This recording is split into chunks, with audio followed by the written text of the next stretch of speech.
اسی روز میں نے اپنے دل میں یہ عزم بالجزم کر لیا کہ میں کسی صورت میں کبھی ریاست کشمیر کی ملازمت اختیار نہ کروں گا۔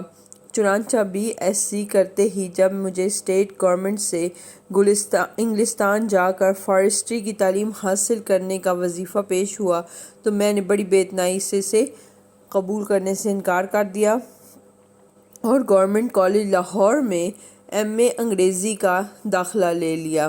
پرنس آف ویلز کالج کے 4 سال انگریزی کا بھوت میرے سر پر بری طرح سوار رہا۔ اگرچہ کالج میگزین طوی کے اردو سیکشن کی ادارت میرے سپرد تھی، تاہم اردو تک بھی میری رسائی بزبان انگریزی ہی ہوتی تھی۔ اس زمانے میں مجھے ہر چیز پہلے انگلش میں سوجھتی تھی اور میں اس کا ترجمہ کرکے اردو کے قالب میں ڈھالتا تھا۔ شیلے اور کیٹس کی چند نظموں کے منظوم ترجمے بھی کیے۔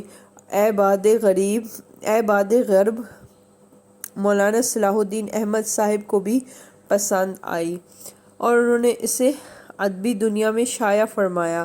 قیام پاکستان کے بعد لاہور سے ایک رسالہ جاوید جاری ہوا تھا۔ اس کے ایک شمارے میں سہاگ گیت والی نظم فراق گورکھپوری کے نام سے چھپی دیکھی۔